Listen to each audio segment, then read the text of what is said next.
حضرت عمر رضی اللہ تعالی عنہ شروع میں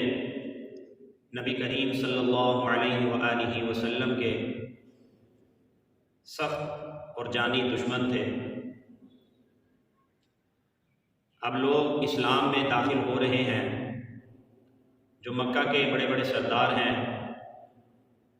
وہ اس کوشش میں ہیں کہ یہ اسلام یہ پھلے پھولے نہیں، اس کو ترقی نہ ملے، لوگ اسلام قبول نہ کریں، اور جو مسلمان ہوئے ہیں ان کو لوگوں کے سامنے عبرت ناک بنایا جائے، ان کو تکلیفیں پہنچائی جائیں۔ تو اسی سلسلے میں ابو جہل نے اعلان کیا کہ العیاذ باللہ جو محمد صلی اللہ علیہ وسلم کو شہید کرے گا اس کو 100 اونٹ انعام دیے جائیں گے۔ حضرت عمر رضی اللہ تعالی عنہ کو پتہ چلا کہ ابو جہل نے یہ اعلان کیا ہے، تو باقاعدہ ابو جہل سے پوچھا کہ کیا تو نے یہ اعلان کیا ہے کہ جو العیاذ باللہ محمد صلی اللہ علیہ وسلم کو قتل کرے گا، شہید کرے گا، اس کو 100 اونٹ انعام میں دیے جائیں گے؟ ابو جہل نے حضرت عمر رضی اللہ تعالیٰ عنہ کو کہا کہ میں نے یہ اعلان کیا ہے۔ حضرت عمر رضی اللہ تعالیٰ عنہ اس ارادے سے نکل پڑتے ہیں تلوار ہاتھ میں لے کر کہ نبی کریم علیہ الصلاۃ والسلام کو جا کر میں اپنی تلوار سے العیاذ باللہ نعوذ باللہ قتل کر دوں۔ حضرت عمر رضی اللہ تعالیٰ عنہ نبی علیہ الصلاۃ والسلام کی طرف جا رہے ہیں، راستے میں نعیم بن عبداللہ ان کی ملاقات ہوئی۔ حضرت عمر کو اس حالت میں دیکھ کر وہ سمجھ گئے کہ عمر کا ارادہ کیا ہے، حضرت عمر کے ارادے کو وہ سمجھ گئے۔ ان سے پوچھا، نعیم بن عبداللہ رضی اللہ عنہ نے جو اپنے اسلام کو چھپائے ہوئے تھے، ان سے پوچھا کہ کہاں جا رہے ہو عمر؟ حضرت عمر رضی اللہ تعالیٰ عنہ نے بتایا جس ارادے سے وہ نکلے تھے۔ حضرت نعیم نے کہا کہ پہلے اپنے گھر کی تو خبر لے لو کہ محمد صلی اللہ علیہ وسلم کے گھر جا رہے ہو، پہلے اپنے گھر والوں کی خبر لو۔ آپ کے بہنوئی اور آپ کی بہن فاطمہ وہ مسلمان ہو گئے ہیں، انہوں نے بھی اسلام قبول کر لیا، پہلے ان کی خبر لو۔ حضرت عمر رضی اللہ تعالیٰ عنہ کا رخ پھیر دیا۔ حضرت عمر رضی اللہ تعالیٰ عنہ بڑے غصے میں گھر پہنچے تو پڑھنے کی آواز آ رہی تھی۔ حضرت خباب رضی اللہ تعالیٰ عنہ یہ تعلیم دے رہے تھے قرآن پاک کی حضرت عمر کے بہنوئی حضرت سعید بن زید کو اور ان کی بہن حضرت فاطمہ بنت خباب کو۔ جب ان کو پتہ چلا کہ عمر آ رہے ہیں تو انہوں نے فوراً وہ جو صحیفے اور قرآن پاک کے نسخے جن کو دیکھ کر قرآن پاک کی تلاوت کر رہے تھے ان کو فوراً چھپا لیا، اور حضرت خباب بھی چھپ گئے۔ حضرت عمر گھر پہنچے اور اپنے بہنوئی کو جا کر پوچھا حضرت سعید رضی اللہ عنہ کو کہ مجھے کس چیز کی آواز آ رہی تھی، بنبناہٹ کی، اور میں نے سنا ہے کہ تم لوگ اپنے آباء و اجداد کے دین کو چھوڑ بیٹھے ہو اور اسلام مذہب اختیار کر لیا ہے۔ حضرت سعید رضی اللہ تعالیٰ عنہ نے اس کا ہاں میں جواب دیا تو حضرت عمر رضی اللہ تعالیٰ عنہ نے ان کو مارنا شروع کیا، بہت مارا۔ حضرت فاطمہ حضرت عمر کی بہن کو چھڑانے کے لیے آگے بڑھی، حضرت عمر رضی اللہ تعالیٰ عنہ بہنوئی کو چھوڑ کر اپنی بہن کو مارنا شروع کر دیا، بہت مارا، بہت مارا، ان کو لہو لہان کر دیا۔ تو آخر میں حضرت فاطمہ نے کہا کہ اے عمر لقد آمنا وسلمنا فاصنع بما بدا لک، کہ ہم نبی کریم صلی اللہ علیہ وسلم پہ صدق دل سے ایمان لے آئے ہیں، اور وہ جو تعلیمات لے کے آئے ہیں ان کو ہم نے قبول کیا ہے، ہم نے ان کی مکمل فرما برداری کی ہے، اور اب ہم اس مذہب سے پیچھے ہٹنے والے نہیں ہیں، اس کو چھوڑنے والے نہیں ہیں۔ آپ سے جو کچھ ہو سکتا ہے آپ کر گزریے، آپ جتنا ہمیں مار سکتے ہیں آپ مار دیں، لیکن اب ہم نبی کریم علیہ الصلوۃ والسلام کے مذہب کو چھوڑنے والے نہیں ہیں، آپ کے دامن کو چھوڑنے والے نہیں ہیں۔ تو حضرت فاطمہ حضرت عمر کی بہن نے یہ جو جواب دیا، اتنا اس کا حضرت عمر رضی اللہ تعالیٰ کے دل پہ اثر ہوا۔ فاطمہ جو حضرت عمر کی بہن ہے، انہوں نے اس حالت میں بھائی سے مار کھائی ہے، لہو لہان ہے، اور اس حالت میں یہ جواب دے رہی ہیں کہ آپ سے جو کچھ ہو سکتا ہے کر لیں، آپ مار دیں ہمیں، لیکن ہم اسلام مذہب کو چھوڑنے والے نہیں ہیں۔ ہم جان چکے ہیں کہ حق رستہ کون سا ہے اور باطل رستہ کون سا ہے، سچ کیا ہے اور جھوٹ کیا ہے۔ حضرت عمر رضی اللہ تعالیٰ عنہ نے پھر کہا کہ وہ کیا چیز ہے جو تم پڑھ رہے تھے؟ بہن کے اس جملے کے جواب میں حضرت عمر کو دل پہ اثر ہوا۔ بس اوقات بعض مواقع میں ایسے بول دیے جاتے ہیں کہ اگلا آدمی کتنا ہی سخت دل کیوں نہ ہو، اس کا دل بھی نرم پڑ جاتا ہے۔ اس وجہ سے علماء کہتے ہیں کہ کوئی بھی ایسا موقع ہاتھ سے نہیں جانے دینا چاہیے کہ جب کسی کی خیر خواہی کرنی ہو، کسی کو بھلائی کا کہنا ہو تو اس کو کہہ دینی چاہیے۔ کیا معلوم کہ اللہ تبارک و تعالیٰ اس بات کے کہنے سے اس کے دل کو بدل ڈالے، وہ آپ کے کہنے سے برائی سے بچ جائے، نیکی کے کام کی طرف آ جائے۔ تو بہن کے اس جملے نے حضرت عمر کے دل پہ اثر کیا۔ حضرت عمر کہنے لگے وہ کیا چیز ہے جو تم پڑھ رہے تھے، مجھے بھی پڑھاؤ۔ حضرت خباب رضی اللہ عنہ جو چھپے ہوئے تھے وہ نسخہ لے کے آئے، حضرت عمر اس کو خود پکڑنے لگے۔ بہن نے کہا کہ آپ ناپاک ہیں اور اس کو ناپاک لوگ ہاتھ نہیں لگا سکتے، آپ وضو کریں۔ ایک روایت میں ہے کہ آپ غسل کریں پہلے۔ حضرت عمر رضی اللہ تعالیٰ عنہ پاک ہوئے، اس صحیفے کو پکڑا، سورہ طٰہٰ کی آیات اس پہ لکھی ہوئی تھی۔ حضرت عمر رضی اللہ تعالیٰ عنہ نے اس کو پڑھنا شروع کیا۔ طٰہٰ مَا أَنزَلْنَا عَلَيْكَ الْقُرْآنَ لِتَشْقَىٰ إِلَّا تَذْكِرَةً لِمَن يَخْشَىٰ تَنزِيلًا مِّمَّنْ خَلَقَ الْأَرْضَ وَالسَّمَاوَاتِ الْعُلَىٰ الرَّحْمَٰنُ عَلَى الْعَرْشِ اسْتَوَىٰ۔ سورہ طٰہٰ کی آیات پڑھے جا رہے ہیں۔ جب اس آیت پر پہنچے اِنَّنِي أَنَا اللَّهُ لَا إِلَٰهَ إِلَّا أَنَا فَاعْبُدْنِي وَأَقِمِ الصَّلَاةَ لِذِكْرِي۔ یہ آیت حضرت عمر نے پڑھی، مسلمان نہیں ہے اور نبی علیہ الصلوۃ والسلام کو والعیاذ باللہ قتل کے ارادے سے جا رہے ہیں۔ جب یہ آیات پڑھی تو حضرت عمر بے ساختہ بول اٹھے، ما احسن هذا الكلام واکرم، ما احسن هذا الكلام واکرم، کہ کتنا ہی عمدہ ترین کلام ہے یہ، کتنا محترم کلام ہے یہ، کتنا مکرم کلام ہے یہ۔ حضرت عمر رضی اللہ تعالیٰ عنہ بے ساختہ دل سے یہ جملے بول اٹھے کہ یہ تو انسان کے بس میں نہیں ہے کہ ایسا کلام بنا سکے، اتنی تاثیر، اتنا عمدہ کلام، سبحان اللہ۔ تو حضرت عمر رضی اللہ تعالیٰ عنہ نے کہا کہ مجھے بھی اپنے نبی علیہ الصلوۃ والسلام کے پاس لے جائیں۔ حضرت عمر رضی اللہ تعالیٰ عنہ کس ارادے سے نکلے تھے، اور بہن کے ایک جملے نے حضرت عمر رضی اللہ تعالیٰ عنہ کے دل پہ اثر کیا۔ پھر قرآن پاک کو پہلی دفعہ پڑھا، عربی سمجھتے تھے، پھر یہ بول کہے کہ یہ کتنا ہی عمدہ اور کتنا ہی محترم کلام ہے۔ حضرت عمر رضی اللہ تعالیٰ عنہ کو نبی علیہ الصلوۃ والسلام کے پاس لے جایا گیا تو آپ علیہ الصلوۃ والسلام کے پاس صحابہ اکرام دار ارقم میں جمع تھے، تلوار ہاتھ ہی میں تھی۔ حضرت حمزہ رضی اللہ تعالیٰ عنہ کو جب پتہ چلا کہ عمر آ رہے ہیں،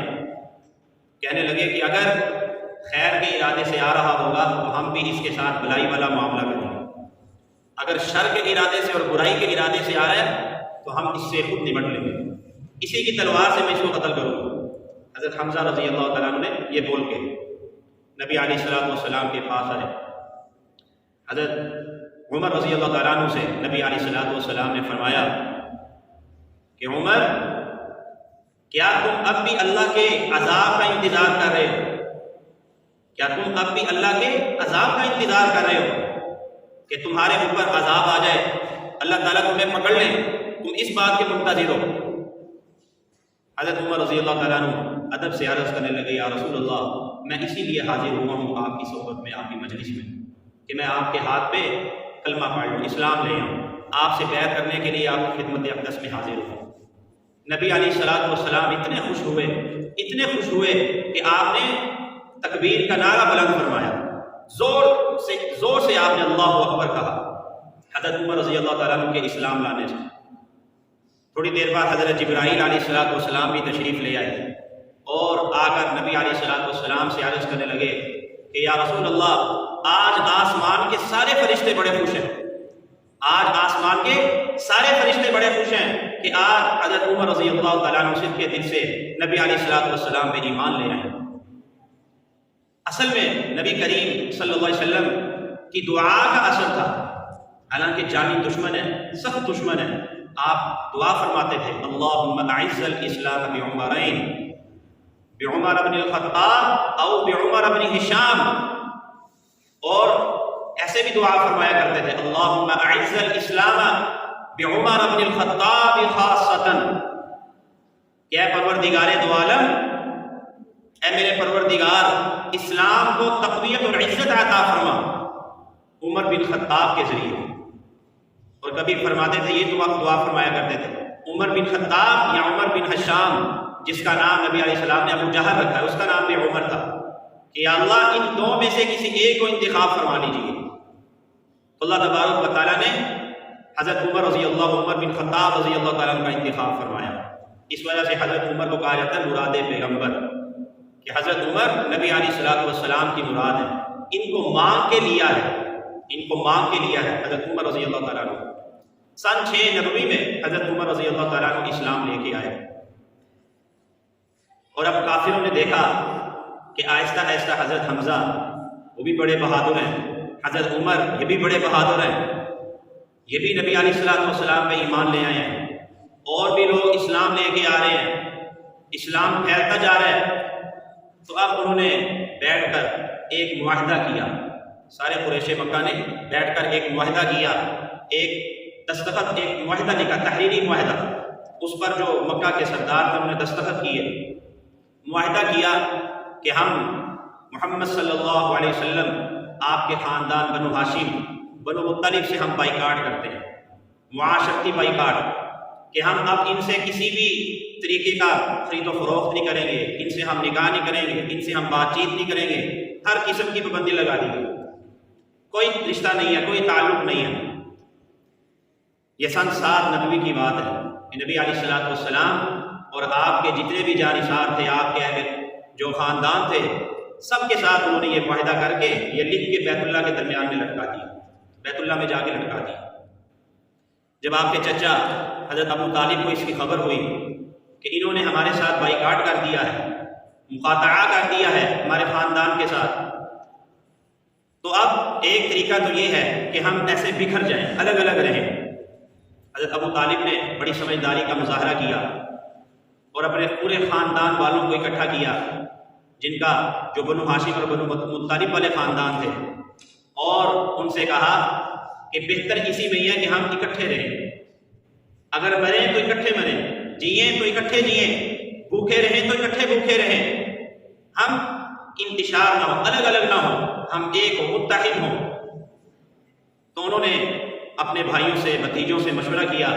تو انہوں نے کہا کہ آپ ہم میں سب سے بڑے ہیں، آپ جس چیز کا انتخاب کرتے ہیں، جو فیصلہ آپ کریں گے ہم اس پہ راضی ہیں۔ آپ کے چچا ابو طالب نے یہ مشورہ دیا کہ جو شعب ابی طالب، جو قریش کے 10 خاندان تھے، پہاڑوں میں گھاٹیاں 10-12 گھاٹیاں تھیں، تو یہ جو گھاٹی ہے یہ حضرت ابو طالب کی تھی، اس وجہ سے اس کو شعب ابی طالب کہتے ہیں۔ تو آپ اپنے سارے خاندان والوں کو لے کر اس گھاٹی میں چلے گئے، اور مکہ والوں نے بائیکاٹ کر دیا ہے کہ اب ان سے ہم خرید و فروخت نہیں کریں گے، بات چیت نہیں کریں گے، اس خاندان کے ساتھ ہم نکاح نہیں کریں گے،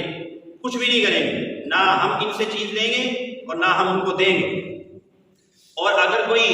قافلہ، تجارتی قافلہ باہر سے آتا ہے تو ان کو بھی یہ کہا جاتا ہے کہ ان کو اگر آپ نے چیز بیچنی ہے تو ان کو مہنگے داموں کے ساتھ ان کو بیچا جائے، کہ اگر عام ریٹ اس کا یہ ہے 5 روپے ہے تو ان کو بڑھا چڑھا کے 100 روپے کی ان کو بیچیں، 5 درہم کی چیز 100 درہم میں ان کو بیچیں۔ خود بھی بائیکاٹ کر دیا، اگر کوئی باہر سے تجارتی قافلہ آتا ہے ان کو بھی یہ کہا جاتا کہ ان کے ساتھ کوئی خرید و فروخت نہیں کرنی۔ 3 سال اس طریقے سے نبی علیہ السلام اور آپ کے اہل خاندان شعب ابی طالب میں رہے، جو آپ اسلام لے آئے وہ بھی،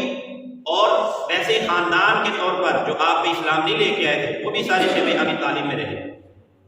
اور ایسے سخت ترین یہ 3 سال تھے۔ چھوٹے چھوٹے بچے بھی ہیں، عورتیں بھی ہیں،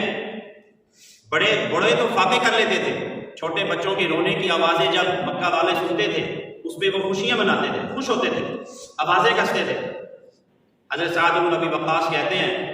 کہ کئی ہفتے نبی علیہ الصلوۃ والسلام کے ساتھ ہمارے فاقوں میں گزرے ہیں، کئی ہفتے، اور ہم صرف درختوں کے پتے ہم کھایا کرتے تھے، پتے کھا کے ہمارے منہ چھل جایا کرتے تھے، اور پتھر ہم پیٹ پہ ہم کھجور کے تنے باندھ لیا کرتے تھے فاقوں کی وجہ سے، اور جڑیں ہم کھاتے تھے، جڑیں درختوں کی جڑیں۔ حضرت سعد بن ابی وقاص اپنا ایک واقعہ بیان کرتے ہیں کہ میں اتنا بھوکا تھا، ایک رات کو مجھے کوئی تر چیز میرے جسم میں ایسے محسوس ہوئی، تو کوئی تر چیز ہے، جاندار، کوئی ہلنے جلنے والی تر چیز ہے، میں نے اس کو پکڑا اور میں کھا گیا، اور مجھے ابھی تک نہیں پتا میں نے کیا کھایا تھا۔ اور ایک مرتبہ میں رات کو گھاٹی میں نکلا تو میں نے اونٹ کی کھال دیکھی، اس کھال کو میں نے دھویا، اس کو پھر جلایا، اس کا صفوف بنایا، آٹا بنایا، اس کو پیس کے میں کھا گیا اس کھال کو، اور 3 دن تک میں نے اسی سے گزارا کیا۔ نبی علیہ الصلوۃ والسلام اور آپ کے خاندان نے وہ 3 سال شیب ابی طالب میں گزارے۔ ہمارے ہاں لوگ کسی کی مجبوری سے کتنا فائدہ اٹھاتے ہیں، اگر ایک چیز 100 روپے کی ہے تو اس کو 1000 روپے میں کر دیں گے، 500 کی چیز ہے،